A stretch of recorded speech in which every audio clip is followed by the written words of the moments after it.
ঠিক আছে। তো আমরা যে ফার্স্ট চ্যাপ্টারটা স্টার্ট করব সেটাকে বলা হয় সমন্বয় এবং কোঅর্ডিনেশন। তো ফার্স্টে আমরা এটা বোঝার চেষ্টা করব যে সমন্বয় বা কোঅর্ডিনেশন কাকে বলে। দেন হচ্ছে উদ্ভিদ এবং প্রাণী, এই দু প্রকারের সমন্বয় আমরা পড়ব। তাদের ডিফারেন্ট ক্লাসিফিকেশন আছে এবং এই চ্যাপ্টারটা শেষে তোমাদের কাছ থেকে যেটা এক্সপেকটেশন সেটা হচ্ছে যে তোমরা উদ্ভিদ এবং প্রাণীর সমন্বয় প্রসেসটা ভালো করে বুঝবে, কি করে হয়, কোনটা কেন হয়, সেগুলো। এবং যদি তোমাদের কোনো ডাউট থাকে তোমরা অবশ্যই ক্লাসের শেষে আমি মানে মোটামুটি আমি আধ ঘন্টা 35 মিনিট 40 মিনিটের পরেই তোমাদেরকে টাইম দেবো। তখন তোমরা তোমাদের একটা একটা করে কোয়েশ্চেন রেজ করতে পারো, বা যদি তোমাদের ইমিডিয়েট কিছু দরকার পড়ে তোমরা অবশ্যই আমায় থামিয়ে বলতে পারো।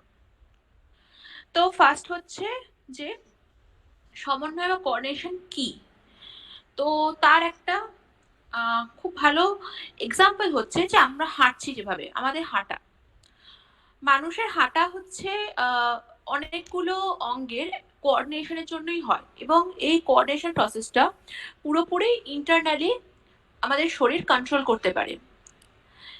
শুধুমাত্র মানুষের হাঁটা, মানুষের চলা যেমন একটা টাইপের কোঅর্ডিনেশন, সেরকম আবার আমাদের উদ্ভিদের ক্ষেত্রেও রয়েছে।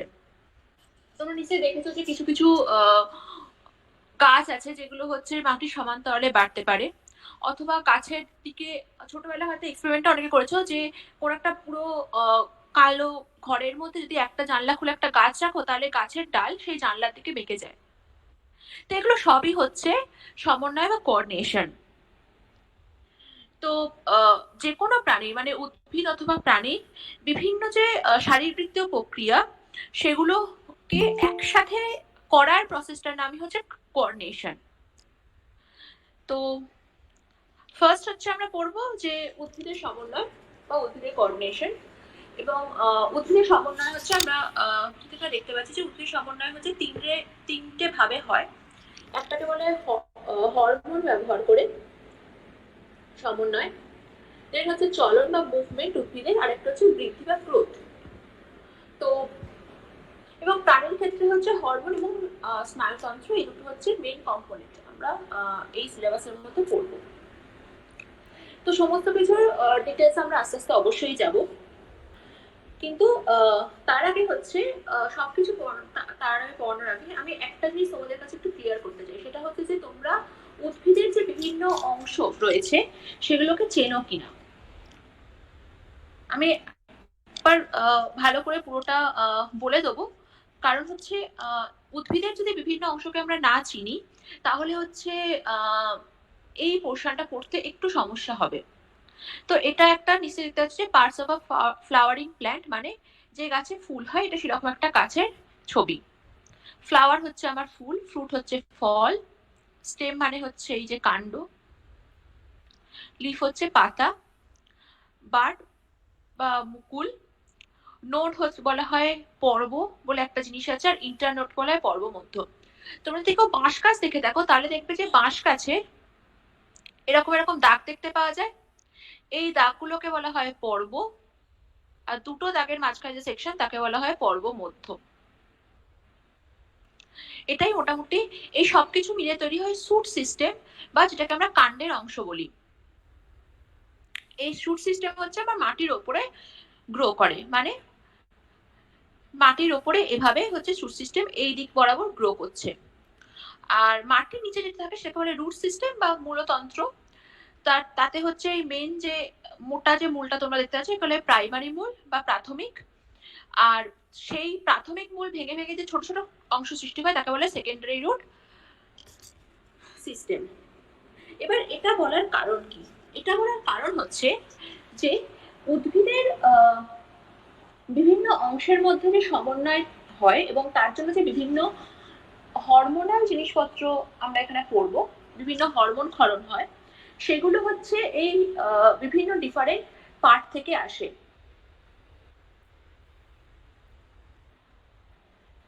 তো কি কি হরমোন আছে এবং সেগুলোর কোথা কোথা থেকে আসে সেটা আমরা দেখবো।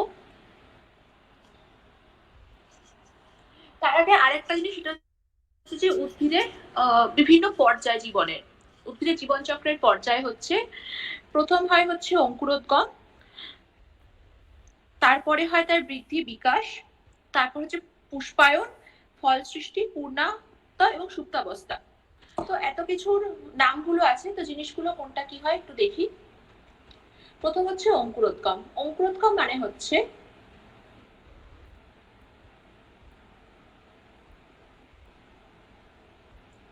অঙ্কুরোদ্গম মানে হচ্ছে বীজ থেকে অঙ্কুরের সৃষ্টি। অঙ্কুর কি, তোমরা যে ছোলা ভিজিয়ে যদি রাখো দেখবে যে নিচ থেকে একটা সাদা মতো জিনিস বেরোয়, সেই প্রসেসটাকে বলা হয় অঙ্কুরোদ্গম। তারপরে বিকাশ, বৃদ্ধি ও বিকাশ কি, তোমরা যদি ভেজানো ছোলাটাকে পরের দিন গাছ পুঁতে দাও মাটির মধ্যে এবং সেটাকে মোটামুটি যত্নটা তো করো, তাহলে দেখবে যে ওই যে ফলটা, ওই ফলটা ফাটিয়ে ছোট্ট গাছের মতো বেরিয়েছে, সেখান থেকে গাছের বৃদ্ধি হচ্ছে। এটা এই পুরো প্রসেসটাকে বলা হয় বৃদ্ধি ও বিকাশ। তারপরে কি হচ্ছে না, যে বৃদ্ধি ও বিকাশ হয়ে তাহলে কি হলো, বড় গাছ তৈরি হবে। এবার বড় গাছে আসার পর কি হবে, না ফুল হবে। ফুল ধরার প্রসেসটাকে বলা হয় পুষ্পায়ন।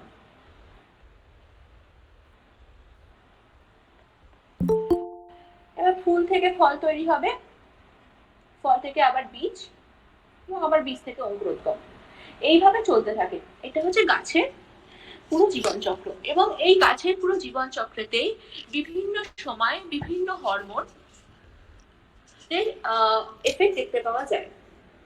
তো গাছের ক্ষেত্রে যে হরমোনগুলো ইম্পর্টেন্ট বা যেগুলোকে আমরা পড়বো, সেগুলোকে বলা হয় ফাইটো হরমোন।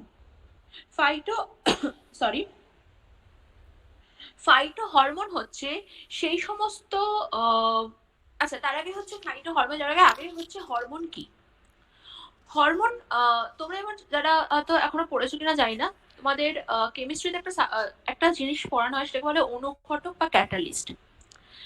অনুঘটকের কাজ হচ্ছে কোনো একটা রাসায়নিক প্রক্রিয়াকে ত্বরান্বিত করে, মানে প্রক্রিয়াটাকে দ্রুত গতিতে করতে সহায়তা করে। কিন্তু নিজেরা সেই প্রক্রিয়াতে অংশগ্রহণ করে না। হরমোন হচ্ছে সেরকমই একটা জিনিস, কিন্তু সেটা কি হয় না, সেটা জীবের ক্ষেত্রে প্রয়োজন হয়। ধরো অনেক সময় বলেন যাদের যারা সুগার হয়েছে, সুগারে বলে না যে শরীরে ইনসুলিন কমে গেছে, তাই জন্য তার সুগার বেড়েছে, রক্তে শর্করার মাত্রা বেড়ে গেছে, সেটা একটা হরমোন। এইটা তোমরা নাম শুনেছো বলে আমি একটা এক্সাম্পল দিলাম। উদ্ভিদের ক্ষেত্রে এরকম কিছু নেই। উদ্ভিদের ক্ষেত্রে এবং শুধুমাত্র ইনসুলিন, প্রাণী এবং উদ্ভিদের ক্ষেত্রে আরো বহু হরমোন আছে, তার মধ্যে বেশ কিছুটা আমরা এখানে এই চ্যাপ্টারটি কভার করব। তো ফাইটো হরমোন হচ্ছে সেই সমস্ত জৈব রাসায়নিক পদার্থ যারা উদ্ভিদের বৃদ্ধি, বিকাশ, বিভিন্ন অঙ্গ সৃষ্টি ইত্যাদি কাজকে নিয়ন্ত্রণ করে। তাহলে উদ্ভিদের ক্ষেত্রে, তাহলে উদ্ভিদের হরমোন, একে আমরা মেন যেটাতে পাওয়া যায় সেটাকে বলা হয় হচ্ছে ফাইটো হরমোন। এছাড়া আরো কিছু হরমোন থাকে যেটাকে বলে পস্টুলেটেড হরমোন।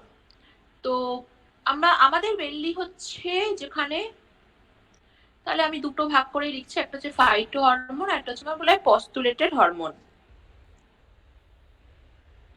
পস্টুলেটেড হরমোন, পস্টুলেটেড হরমোনের বিভিন্ন ডিফারেন্ট ফাংশন রয়েছে, এবং পস্টুলেটেড হরমোনকে আলাদা করে, যেমন ফাইটো হরমোনে আমরা বিভিন্ন নাম দেখবো, তাদের আলাদা কাজ দেখবো, পস্টুলেটেড হরমোনকে সেরকম ভাবে আমরা কিন্তু আলাদাভাবে দেখতে পারি না। এর মধ্যে এক্সাম্পল মনে রাখবে যে ফ্লোরিজেন, ফ্লোরিজেন হচ্ছে এক প্রকার পস্টুলেটেড হরমোন। ফ্লোরিজেন, এটা হচ্ছে পস্টুলেটেড হরমোনের উদাহরণ। পস্টুলেটেড হরমোন হচ্ছে উদ্ভিদের জনন সংক্রান্ত বিভিন্ন ক্ষেত্রে হেল্প করে, কিন্তু এখনো অব্দি পস্টুলেটেড হরমোনকে আলাদা করে বিভিন্ন যে পস্টুলেটেড হরমোন রয়েছে সেগুলোকে আলাদা করে শনাক্ত করা যায়নি। তো আমাদের মেন ফোকাস থাকবে হচ্ছে ফাইটো হরমোনে। ফাইটো হরমোনের তাহলে কাজ কি, তাহলে ফাইটো হরমোনের কাজ হচ্ছে উদ্ভিদের ক্ষেত্রে বৃদ্ধি, মেন হচ্ছে উদ্ভিদের ক্ষেত্রে বৃদ্ধি। তাহলে এই অবধি আশা করছি আমাদের ক্লিয়ার হয়েছে। তো আমি হরমোনের একটা ডেফিনেশন ভালো করে বলে দিচ্ছি, সেটা মনে রাখবে। ডেফিনেশনটা হচ্ছে যে হরমোন হচ্ছে এমন একটি রাসায়নিক বস্তু যেটা কোনো একটা কোষ বা কোষপুঞ্জতে উৎপন্ন হয়ে দূরবর্তী কোনো স্থানে গিয়ে ব্যবহৃত হয়, তাকেই বলা হচ্ছে হরমোন। মানে এটা ধরো এখানে কোনো একটা জায়গা থেকে একটা হরমোন তৈরি হচ্ছে, ঠিক আছে? অথচ ধরো এই হরমোনের কার্যকারিতা, ধরো আমি গাছের ক্ষেত্রেই বলছি, ধরো গাছের ক্ষেত্রে একটা উদাহরণ দেওয়া যাক।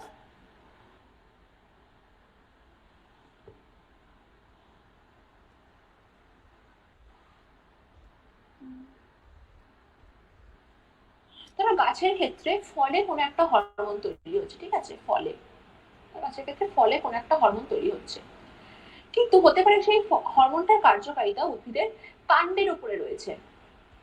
তাহলে হরমোন কি হয় না, একটা স্থানে উৎপন্ন হয় এবং কোনো একটা দূরবর্তী স্থানে কোনো একটা কোষ বা কোষপুঞ্জে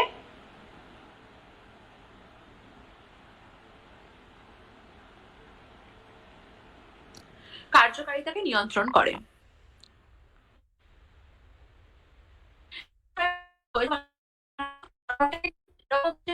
অংশ হয়ে গেল, ঠিক আছে? এরকম উদাহরণ দিলাম যে যেরকম ভাবে কাজ করে, এদের ক্ষেত্রে হরমোনের কিন্তু ব্যবহার।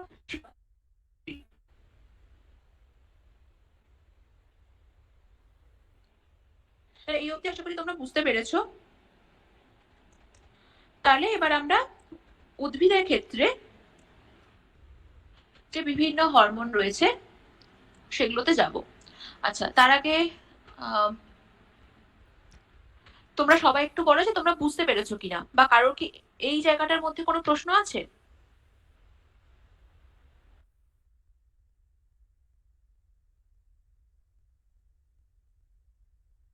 দিচ্ছি, তোমরা একটু দেখে নাও, দেখে নিয়ে আমাকে জানাও।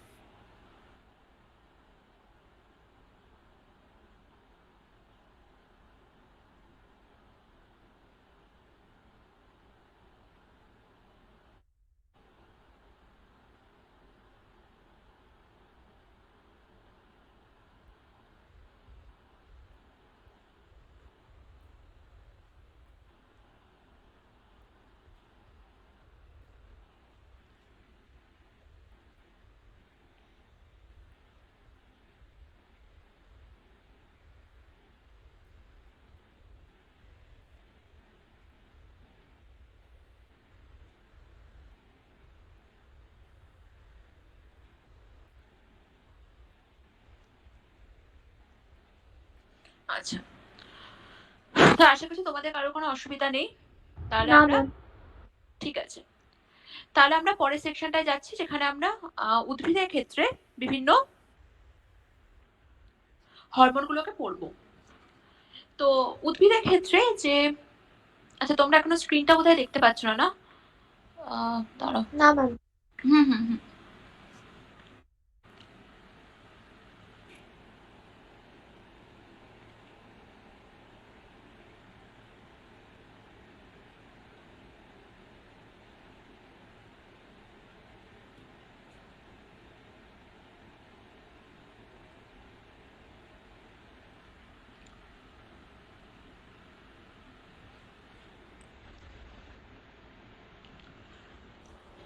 ঠিক আছে।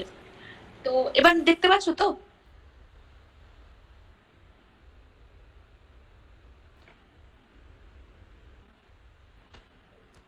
তো উদ্ভিদের সমন্বয়ের ক্ষেত্রে প্রথম আমরা যেটাকে যে বিভিন্ন ধরনের হরমোন রয়েছে সেগুলো নামগুলো এখানে লেখা রয়েছে। আগে নামগুলোকে আমরা একটু পড়ে নিই, তারপর হচ্ছে আমরা প্রত্যেকটার কাজকে একটা একটা করে পড়বো। তো ফার্স্ট হচ্ছে অক্সিন, দেন হচ্ছে আমার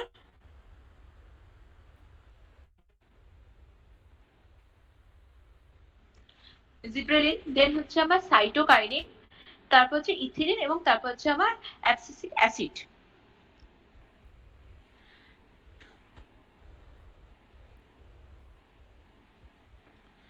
এই পাঁচটা হচ্ছে উদ্ভিদের ক্ষেত্রে প্রধান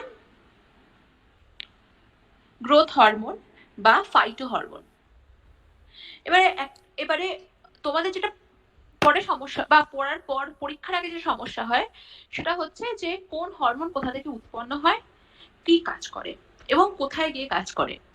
তো আমি একটা ট্রিক্স আগে প্রথমেই শিখিয়ে দিচ্ছি, সেটা হচ্ছে প্রথমে এরকম একটা ছবি কোথাও থেকে জোগাড় করবে বা নিজেরা গাছের একটা ছবি এঁকে নেবে, নিয়ে যেখান থেকে একটা হরমোন আমি দেখিয়ে দেবো কি করে আমি একটা একটা করে কোথা থেকে উৎপন্ন হয় এবং কোথায় যাচ্ছে সেটা তোমরা এঁকে নেবে। প্রথম হচ্ছে অক্সিন। ফার্স্ট হচ্ছে আমরা অক্সিন দিয়ে শুরু করব। অক্সিন হচ্ছে যে আবিষ্কার করেন তিনি মানে বায়োলজির জগতের অত্যন্ত বিখ্যাত একজন ব্যক্তি চার্লস ডারউইন। চার্লস ডারউইন উদ্ভিদের ভ্রূণ মুকুলাবরণীর উপরে আলোর প্রভাব লক্ষ্য করেছিলেন। মানে কি, যে যদি ভ্রূণ মুকুলের উপর যে একটা লেয়ারিং থাকে তার উপরে আলো ফেললে কি হবে, মানে ব্যাপারটা খুব স্বাভাবিক। গাছ কোন দিকে বেঁকে? গাছ হচ্ছে আলোর দিকেই যায়। তাহলে যদি কোনো একটা অন্ধকার, আমি একটু যে এক্সাম্পলটা দিলাম, যে কোনো একটা অন্ধকার ঘর আছে ধরো, তার মধ্যে তোমার একটা জানলা খোলা যেখান থেকে একটা দিক থেকেই মাত্র আলো আসছে। এবার তুমি ধরো সেই আলোর কাছে একটা টব শুদ্ধ গাছকে রাখলে তুমি দেখবে যে গাছটা সেই আলোর দিকে বেঁকে যাচ্ছে।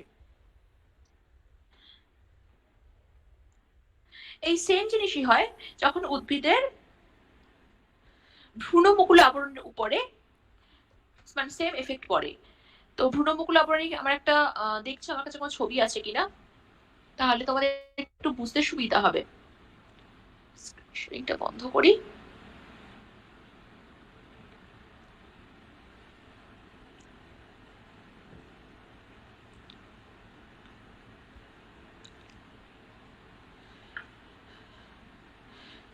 তো মুকুল আবরণীর ক্ষেত্রে তাহলে চার্লস ডারউইন কি পরীক্ষা করে দেখেছিলেন? চার্লস ডারউইন পরীক্ষা করে দেখেছিলেন যে যদি কোনো একটা অন্ধকার জায়গার মধ্যে কোনো একটা ছোট্ট আলোর উৎস রেখে সেখানেই উদ্ভিদটাকে রাখা হয়, তাহলে হচ্ছে মানে তাহলে ভ্রূণমুকুল আবরণীটা সেই দিকে আলোর উৎসের দিকে বেঁকে যায়। কিন্তু যদি কোনো অন্ধকার জায়গা থাকে, শুধু পুরোপুরি অন্ধকার, তাহলে হচ্ছে তাতে সেরকম কোনো পরিবর্তন দেখতে পাওয়া যায় না।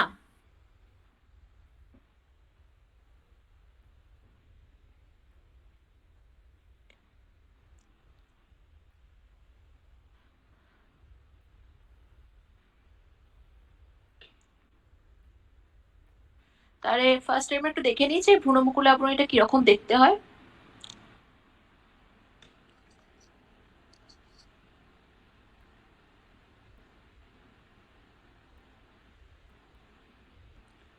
তো এইটা হচ্ছে একটা বীজের ছবি, ঠিক আছে, মানে সদ্য যে বীজ থেকে অঙ্কুরোদ্গম হয়েছে।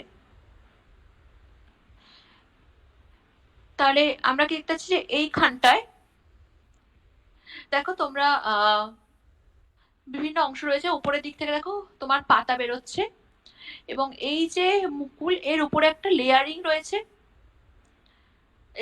সবুজ রঙের পাতাটার উপরে একটা ছোট্ট সাদা রঙের লেয়ারিং রয়েছে। এইটাকে বলা হয় ভ্রূণ মুকুল আবরণী।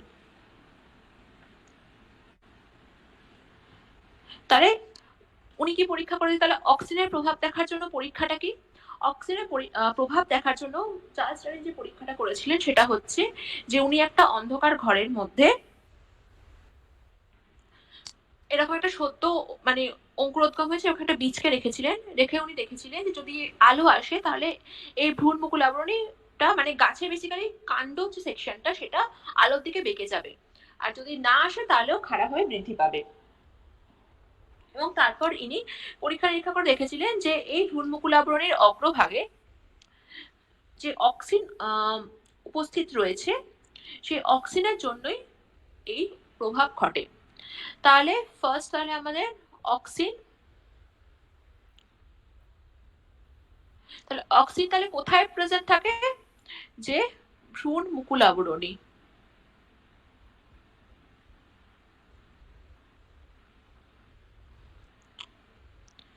ভ্রূণ মুকুল আবরণীতে প্রেজেন্ট থাকে এবং এটা কি করে না উদ্ভিদের বৃদ্ধি ক্ষেত্রে সাহায্য করে। পরবর্তীকালে হচ্ছে এই অক্সিন প্রয়োগ করে বিভিন্ন রকম ভাবে উদ্ভিদের বৃদ্ধিও ঘটানো হয়। বীজহীন ফল উৎপাদনও এর ব্যবহার রয়েছে এবং অক্সিনের হচ্ছে মনে রাখবে অক্সিন উদ্ভিদের মধ্যে উদ্ভিদের কোষে অক্সিনের পরিবহন নিম্নমুখী হয়। তাহলে অক্সিনের প্রভাবে তাহলে ফার্স্ট হচ্ছে আমার অক্সিন। অক্সিন তাহলে কোথায় উৎপন্ন হওয়া দেখেছো ভ্রূণমুকুল আবরণীতে। কাজ কি করে? বৃদ্ধি ঘটায় উদ্ভিদের, মানে কোন দিকে উদ্ভিদের বৃদ্ধি ঘটবে সেটাকে নিয়ন্ত্রণ করে। অক্সিজেনের উপরে কার প্রভাব রয়েছে? আলোর। আলো হচ্ছে আলোর প্রভাব রয়েছে অক্সিজেনের উপরে, এটাকে বলে স্টিমুলাই। তো আলো অক্সিজেনের অক্সিজেনের সাহায্যে যে উদ্ভিদের গ্রোথ হয় সেটা আলো দ্বারা নিয়ন্ত্রণ করা যায়। আর এছাড়া আর কি কি হয় ভ্রূণমুকুল আবরণীর জন্য? মানে সরি অক্সিজেনের জন্য, অক্সিজেনের জন্য হচ্ছে 1 নাম্বার শাখা কলমে মূল গজায়, শাখা কলমে মূল গজায়। 2 নাম্বার হচ্ছে অকালে ফলের ঝরা বন্ধ হয়। ঝরে পড়া বন্ধ হয়ে যায়।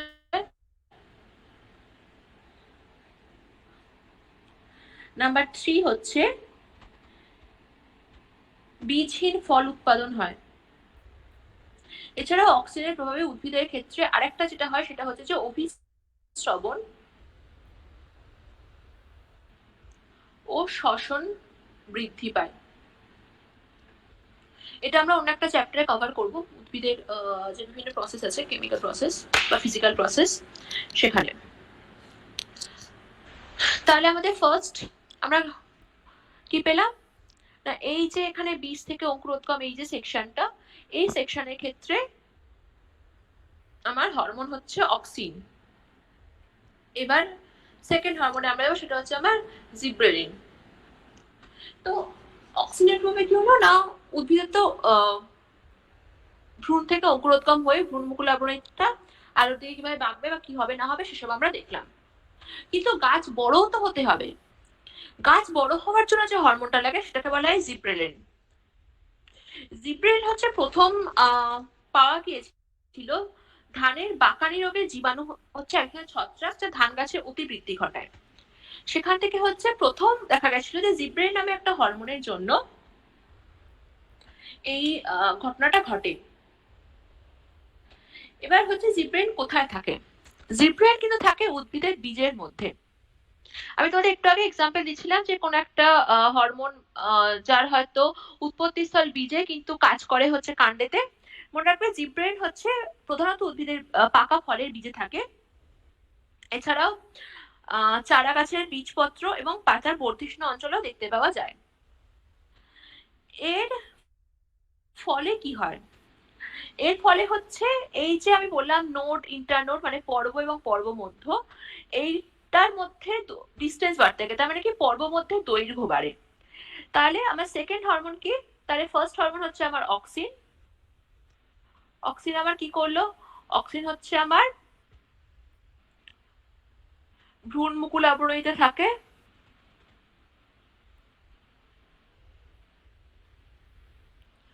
এবং গাছের বৃদ্ধি সংক্রান্ত বিভিন্ন জিনিসপত্র নিয়ন্ত্রণ করে। গাছের বৃদ্ধি এবং এর জন্য হচ্ছে ওই কলমে শাখামূল গজায় ইত্যাদি কাজকর্ম হয়। দেন হচ্ছে আমার জিব্রেলিন, এটা হচ্ছে আমার মেনলি থাকে হচ্ছে পাকা ফলের বীজে। এটা হচ্ছে পর্বের মধ্যের দৈর্ঘ্য, মানে হচ্ছে বেসিক্যালি পর্ব মধ্যের দৈর্ঘ্য বৃদ্ধি করে।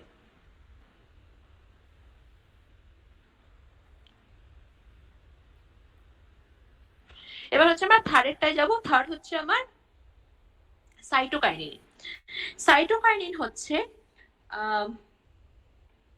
ফল শস্যে পাওয়া যায় এবং কিছু কিছু উদ্ভিদের ক্ষেত্রে মূলেও পাওয়া যায়।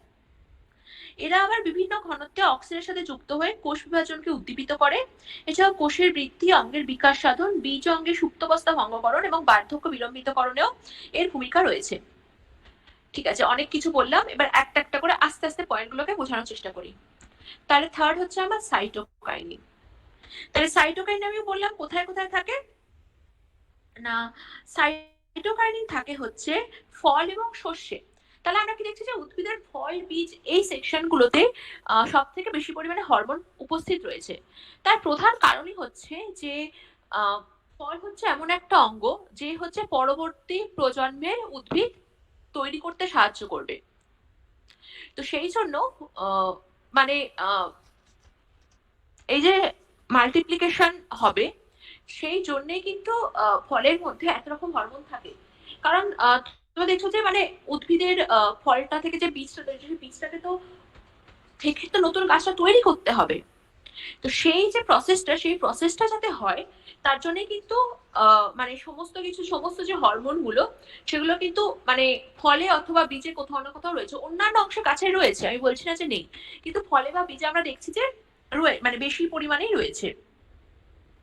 তাই সাইটোকাইন আমরা কোথায় পাওয়া যায়? ফল, শস্য, সরি আমি পরে বেঁচে যাই।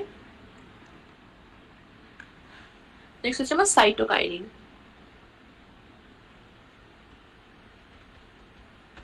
যেমন ফল, শস্য এই সমস্ত থাকে এবং ডাবের জলে পাওয়া যায়, কিছু কিছু ক্ষেত্রে আবার উদ্ভিদের মূলেও পাওয়া যায়।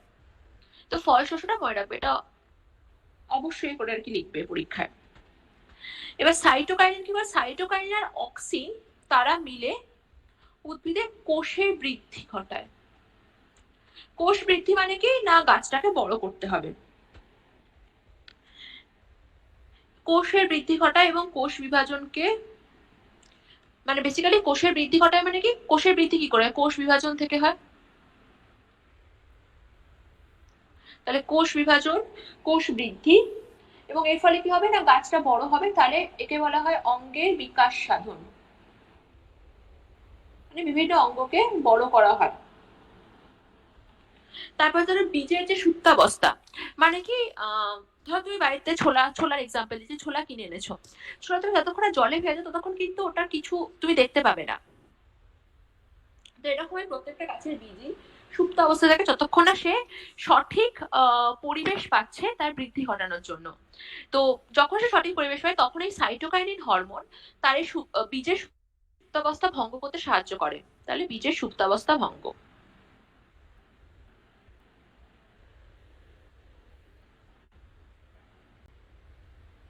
নেক্সট হচ্ছে এবার আমার ইথিলিন। ইথিলিন হচ্ছে এক প্রকার গ্যাসীয় হরমোন। ইথিলিনের কাজ হচ্ছে ফল পাকতে সাহায্য করে।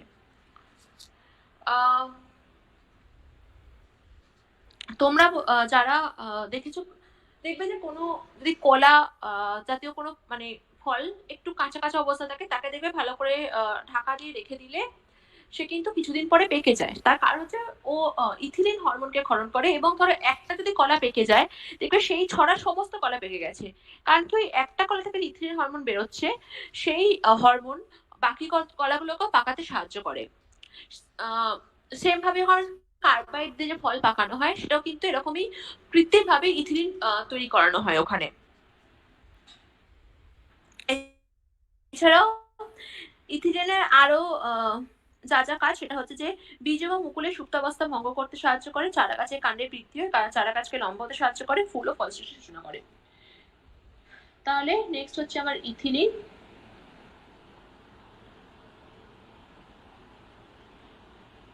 ইথিলিন হচ্ছে গাছের প্রায় সব অংশে দেখতে পাওয়া যায়, ফল, ফুল, কারণ এর কাজই হচ্ছে যে মানে বৃদ্ধি ঘটানো বা কোষের সুপ্তাবস্থা, বীজের সুপ্তাবস্থা ভঙ্গ করা, ফল পাকানো, এই ধরনের কাজকর্ম করে। এছাড়াও গাছকে লম্বা করতে সাহায্য করে। মানে এই যে জিব্রেলিনের তোমরা যে কাজ দেখলে, সাইটোকাইনের কাজে, তার সবই কিছু না কিছু তোমরা ইথিলিনের মধ্যে পেয়ে যাবে।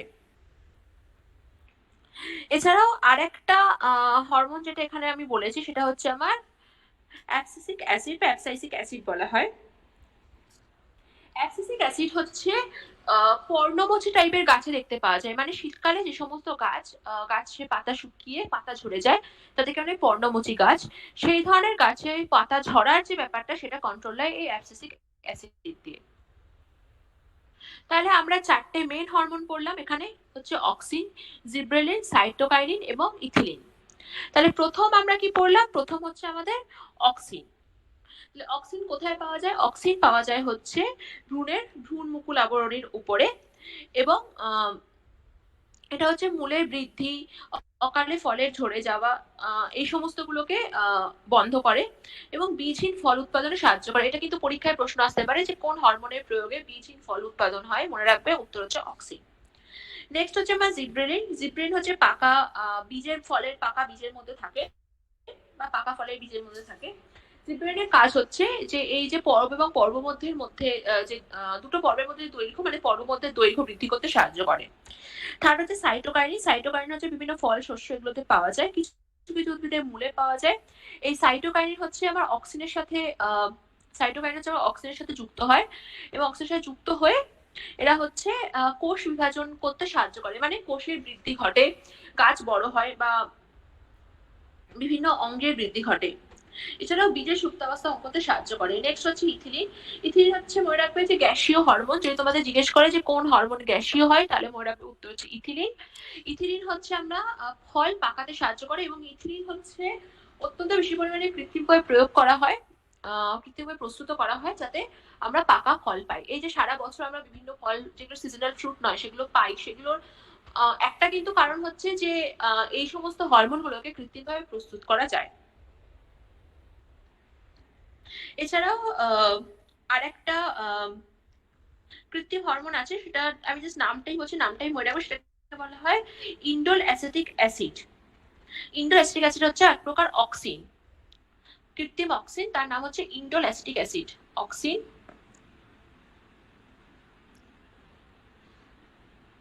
এক প্রকার কৃত্রিম অক্সিন পাওয়া যায়, তাকে বলা হয় IAA বা ইন্ডোল অ্যাসিটিক অ্যাসিড। এটাও কিন্তু পরীক্ষায় দেয় যে কৃত্রিম অক্সিনের নাম, তো সেটা হচ্ছে ইন্ডোল অ্যাসিটিক অ্যাসিড।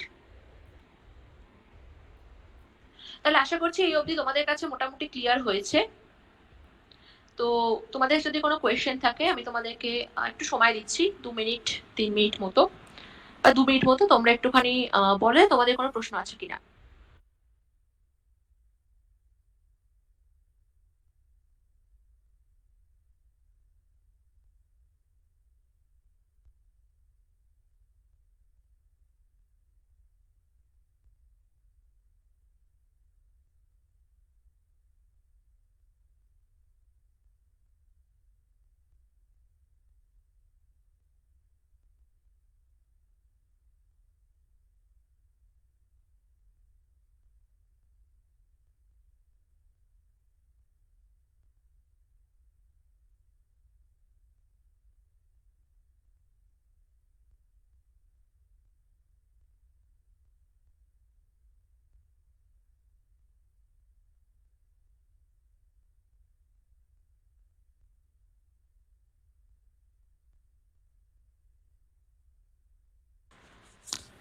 ঠিক আছে, আশা করি তোমরা সবাই বুঝেছো।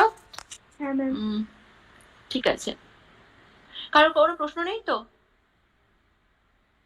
না। তাহলে আমরা পরের যে সেকশনটা, মানে তাহলে আমাদের মোটামুটি তোমাদের সিলেবাসে হরমোনের উদ্ভিদ হরমোনের ক্ষেত্রে যে কনসেপ্টটা রয়েছে সেটা হচ্ছে এইটুকুর মধ্যেই সীমাবদ্ধ। এরপরে আমরা যেটা করবো সেটা হচ্ছে বৃদ্ধি। বৃদ্ধি পড়ার আগে আমি তোমাদেরকে একটা কোয়েশ্চেন করতে পারি। তোমাদের কখনো মনে হয়েছে যে উদ্ভিদের কাণ্ড কেন উপরের দিকে বাড়ে আর কেন মূল নিচের দিকে বাড়ে? কেন উল্টোটা হয় না বা অন্য কিছু হয় না? কেন উদ্ভিদের কাণ্ড এবং মূল দুটো একই দিকে বাড়ে না? তো সেই সমস্ত কিছু নিয়ন্ত্রিত হয় যে প্রসেসটাকে দিয়ে, সেটাকে বা সেই সমস্ত কিছুকে একসাথে বলে, সেই কোঅর্ডিনেশনটা সেটাকে বলে, সমন্বয়টাকে একসাথে বৃদ্ধি বা গ্রোথ। বৃদ্ধির ক্ষেত্রে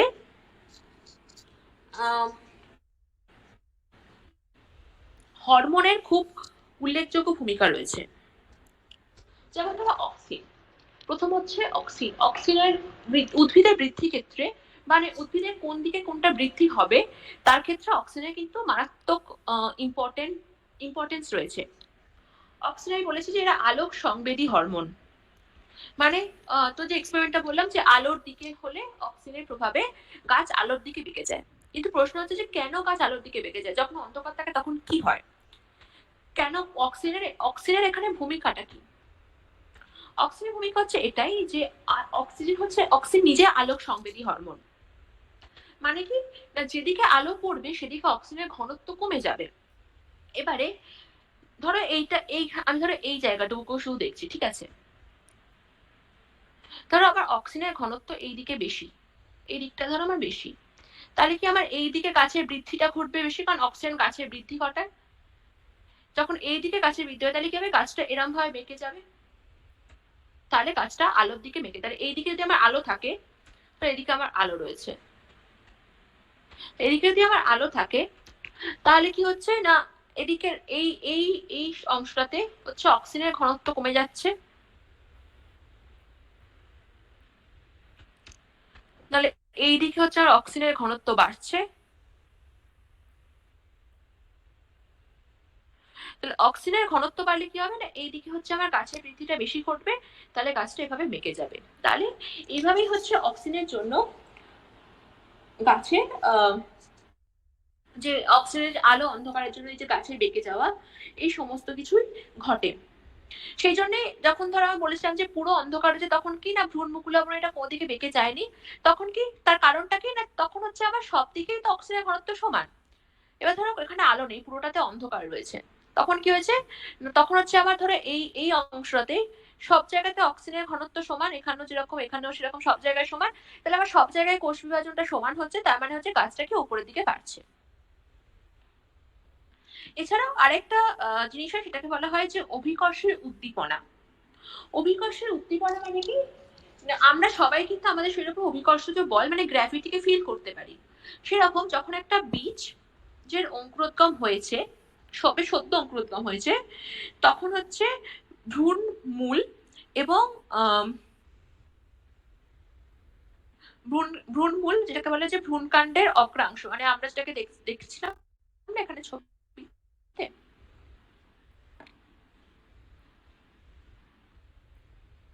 এই জায়গাটা বুঝতে পারবে না, এই যে যেখান থেকে দেখতে পাচ্ছ যে রুটস গুলো বেরিয়েছে, সরি রুটস মানে হচ্ছে মূলগুলো বেরিয়েছে, যেখান থেকে এই মূলগুলো বেরিয়েছে, তার যে যেখান থেকে কাণ্ডের আর মূলের মাঝখানে যে জায়গা থেকে মূলগুলো বেরিয়েছে,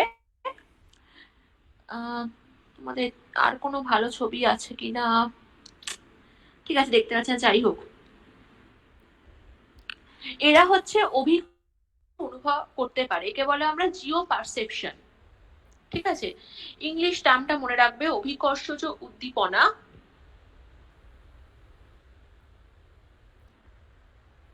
অভিকর্ষজ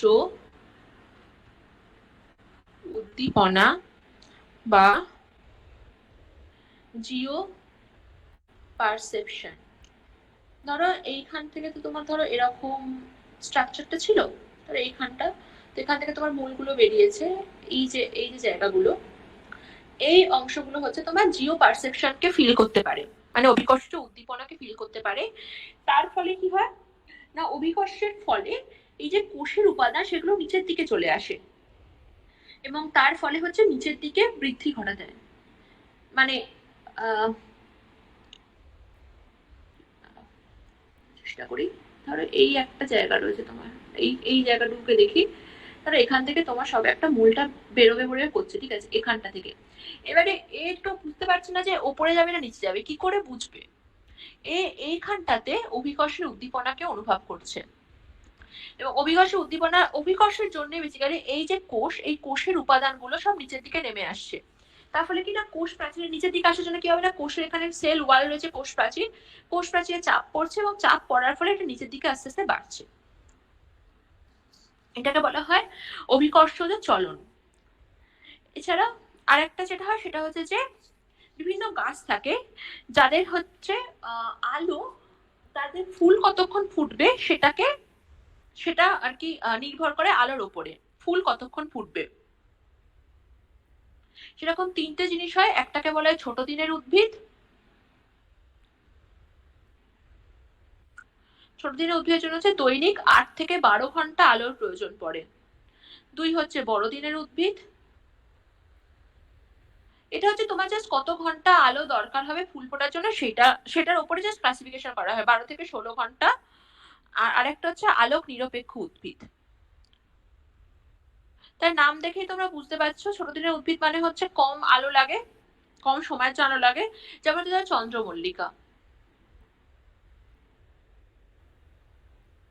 বড়দিনের উদ্ভিদের ক্ষেত্রে ধরো হচ্ছে তোমার লেটুস বা ঝিঙে, ধরো আমি লেটুস এক্সাম্পল নিচ্ছি। আর আলোক নিরপেক্ষ উদ্ভিদ হচ্ছে আমাদের শশা। তাহলে তাহলে আমরা কি দেখছি যে এই যে সময়টা, তার মানে এটা একটা আমাদের যেরকম ঘুমের সময় ওঠার সময় রয়েছে বায়োলজিক্যাল ক্লক যেটাকে আমরা বলি, সেরকমই হচ্ছে একটা, সেটা যদি ব্যাঘাত ঘটে তাহলে ফুল ফুটবে না। ধরো তুমি চন্দ্রমল্লিকা কেন দেখবে চন্দ্রমল্লিকা জাতীয় ফুল শীতকালের দিকে কেন ফোটে, তার কারণ হচ্ছে গরমকালে আমাদের এখানে প্রায় সারাদিনের মধ্যে প্রায় 14 ঘন্টা হয়তো আলো রয়েছে। তো সেক্ষেত্রে তখন চন্দ্রমল্লিকা ফুটতে পারে না, তখন চন্দ্রমল্লিকা যে শারীরিক যে প্রক্রিয়া সেটা ব্যাহত হয়, মানে তার বায়োলজিক্যাল ক্লক নষ্ট হয়ে যায়। সেই জন্য চন্দ্রমল্লিকা ফোটে না। বা ঝিঙে দিনের বেলা কেন হয়, ঝিঙে মানে সরি গরমকালে কেন হয়, কারণ গরমকালে সাফিসিয়েন্ট অ্যামাউন্ট অফ দিন থাকে যখন হচ্ছে ঝিঙের ফুল হয় এবং ঝিঙের ফুল থেকে ফল তৈরি হয়। শশা যেমন সারা বছর পাওয়া যায়, কারণ শশার আলো কত ঘন্টা পড়ছে তার উপর শশার ফলন নির্ভর করে না। তো এটা হচ্ছে যে উদ্ভিদের বৃদ্ধির ক্ষেত্রে আলোর প্রভাব। কিন্তু উদ্ভিদের বৃদ্ধির ক্ষেত্রে আরেকটা জিনিসের খুব বড় প্রভাব রয়েছে, সেটাকে বলা হয় উষ্ণতার প্রভাব।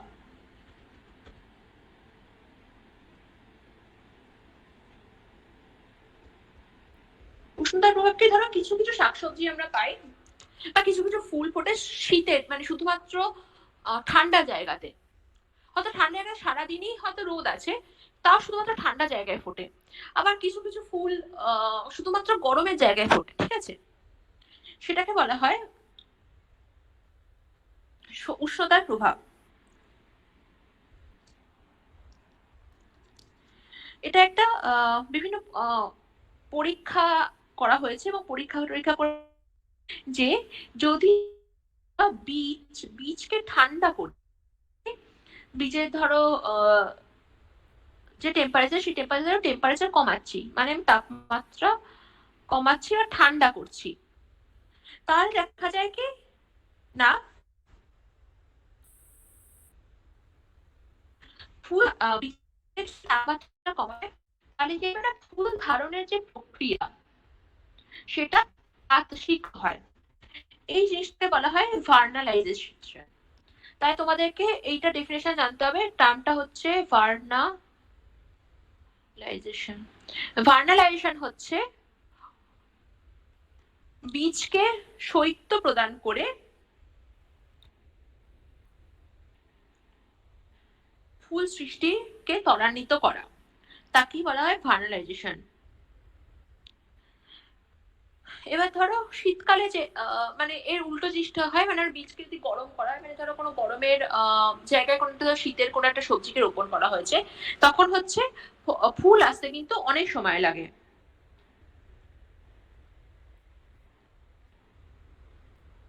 এইভাবে বিভিন্ন পদ্ধতি রয়েছে যারা হচ্ছে উদ্ভিদের বৃদ্ধিকে নিয়ন্ত্রণ করে। তাহলে উদ্ভিদের বৃদ্ধি নিয়ন্ত্রণের জন্য আমরা তিনটে জিনিস দেখেছি। এক নাম্বার হচ্ছে হরমোন। হরমোনের জন্য আমাদের তোমাদের মেইনলি যেটা মনে রাখতে হবে সেটা হচ্ছে অক্সিন, এটা হচ্ছে বৃদ্ধি রিলেটেড বা গ্রোথ। সেকেন্ড হচ্ছে সরি দিনের আলোর প্রভাব বা আলোর প্রভাব, আলোর প্রভাব কারণ দিনের আলো না হলেও হয়, আলোর প্রভাব। এবং 3 নম্বর হচ্ছে তাপমাত্রার প্রভাব। আলোর প্রভাবের ক্ষেত্রে এই টার্মটা মনে রাখা, সরি তাপমাত্রার প্রভাবের ক্ষেত্রে এই টার্মটা মনে রাখা ভীষণ ইম্পর্টেন্ট, ভার্নালাইজেশন, কারণ পরীক্ষা জিজ্ঞেস করতে পারে যে ভার্নালাইজেশন কি হয়। এছাড়াও ছোট দিনের উদ্ভিদ, বড় দিনের উদ্ভিদ, আলোক নিরপেক্ষ উদ্ভিদ কোনটা কি হয়, ঠিক আছে। আরেকটা জিনিস শুধু উদ্ভিদের ক্ষেত্রে রয়েছে, সেটাকে বলা হয় চলন বা মুভমেন্ট। সেটা কি আমি আজকে পড়াবো, মানে আমি এই যে জিজ্ঞেস করি তোমাদের এই অবধি বুঝতে কোনো অসুবিধা হয়েছে কিনা, যদি না হয় তাহলে আমরা ওই সেকশনটায় যাবো।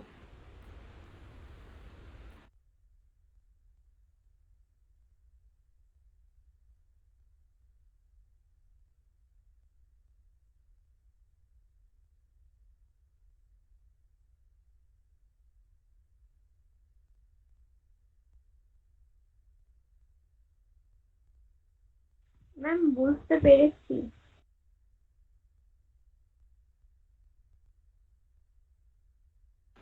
যদি তোমাদের কিছু প্রশ্ন বা পদে পদে মনে হয় তোমরা চ্যাট বক্সও দিতে পারো। তাহলে এই অবধি তোমাদের সবার কাছে নিশ্চয়ই ক্লিয়ার। তাহলে আমি পরের সেকশনটা যাবো, সেটাকে বলা হয় চলন বা মুভমেন্ট। যদি কেউ না বুঝতে পারো আমি চলনটা তাহলে পড়িয়ে নিই, তারপরে আমি তোমাদেরকে সময় দেবো, তোমরা প্রশ্ন করতে পারো।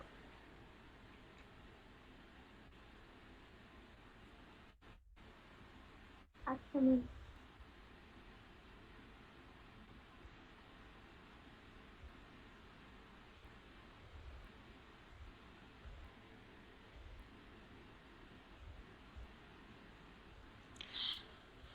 তাহলে আমরা এতক্ষণ কি দেখলাম? প্রথম হচ্ছে হরমোনের প্রভাব, দ্বিতীয় হচ্ছে হরমোনের প্রভাবে কি করে বৃদ্ধি করছে বা অন্যান্য যে ফ্যাক্টর সেটার জন্য বৃদ্ধিকে এফেক্ট করে, তৃতীয় হচ্ছে চলন বা মুভমেন্ট। এবার আমরা প্রাণীর চলন ব্যাপারটা খুব ভালোভাবে বুঝতে পারি। আমরা একটা জায়গা থেকে একটা জায়গায় হেঁটে যাচ্ছি বা দৌড়াচ্ছি, এটা হচ্ছে আমাদের চলন। কিন্তু উদ্ভিদের ক্ষেত্রে চলনটা একটু ডিফারেন্ট হয়। উদ্ভিদের ক্ষেত্রে যেটা দুটো কারণে চলন ঘটে, একটাকে বলে বৃদ্ধিজনিত চলন, ঠিক আছে, আরেকটা হচ্ছে কিছু আভ্যন্তরীণ চলন হয়। চলন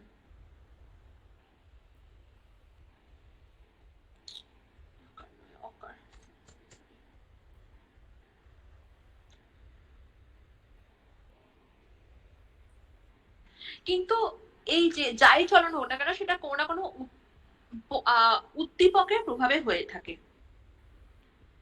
ঠিক আছে, যাকে আমরা বলি হচ্ছে প্রভাবক। প্রভাবক মানে কি? ধরো তোমাকে এসে কেউ তোমার গায়ে টাচ করে গেল, তুমি তাকে ধরার জন্য দৌড়াবে, ওই যে টাচটা করে গেল সেটা হচ্ছে প্রভাবক, এবং তোমার ওই যে দৌড়ানোটা সেটা হচ্ছে তোমার চলন। এবারে উদ্ভিদের চলনকে আমরা দুটো ভাগে ভাগ করেছি, একটাকে বলা হয় সামগ্রিক চলন, আর একটাকে বলা হয় বক্র চলন। সামগ্রিক চলনের ইংলিশ হচ্ছে movement of locomotion, movement of locomotion, এবং বক্র চলনের হচ্ছে মুভমেন্ট অফ কার্ভেচার।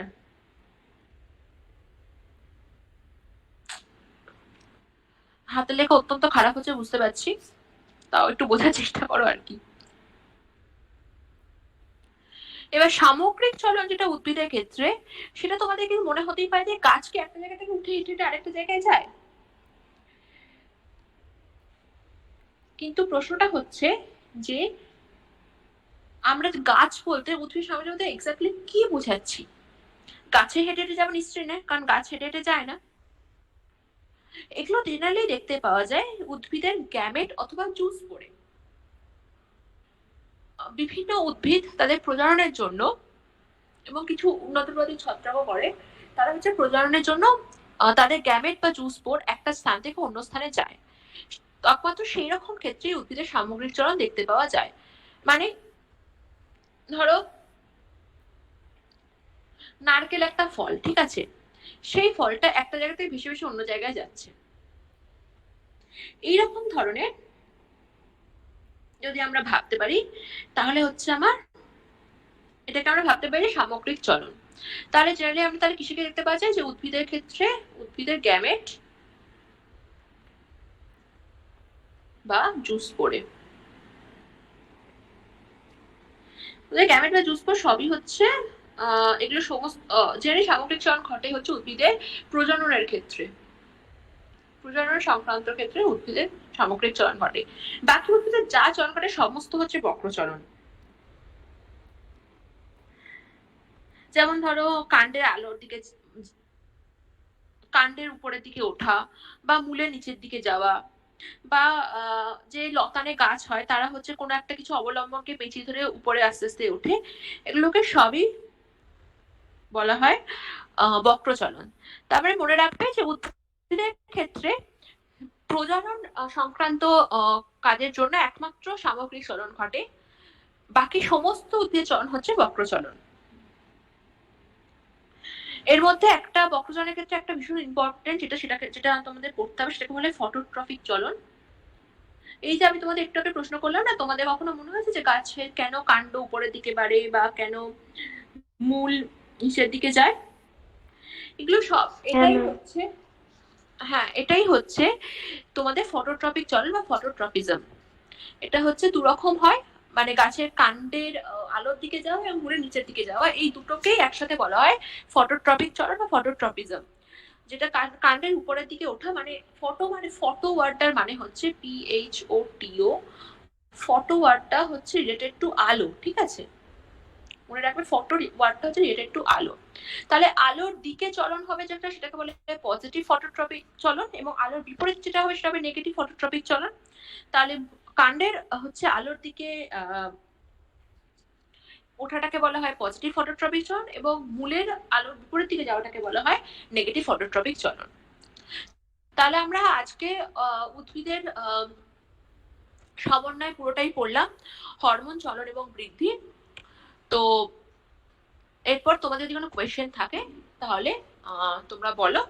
নেক্সট দিন না হলে আমি নেক্সট দিন এরপরে কি পড়াবো, প্রাণীর সমন্বয়টা কিভাবে পড়াবো তোমাদের একটু আগে থেকে বলে দেবো।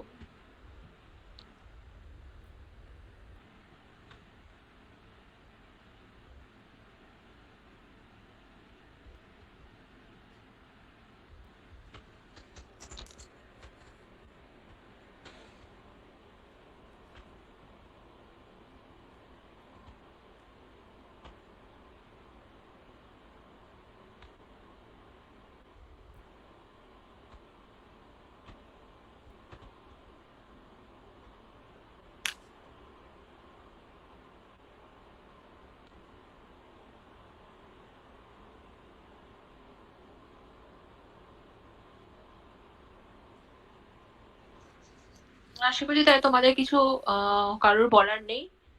তোমাদের কোনো ফিডব্যাক থাকে, তোমাদের কিছু মনে হয় যে এরকম ভাবে না পড়ে অন্য কোনো রকম বলা তোমার সুবিধা হবে, সেটাও তোমরা বলতে পারো। মানে কোনো ভয়ের কিছু নেই, কোনো টেনশনের কিছু নেই।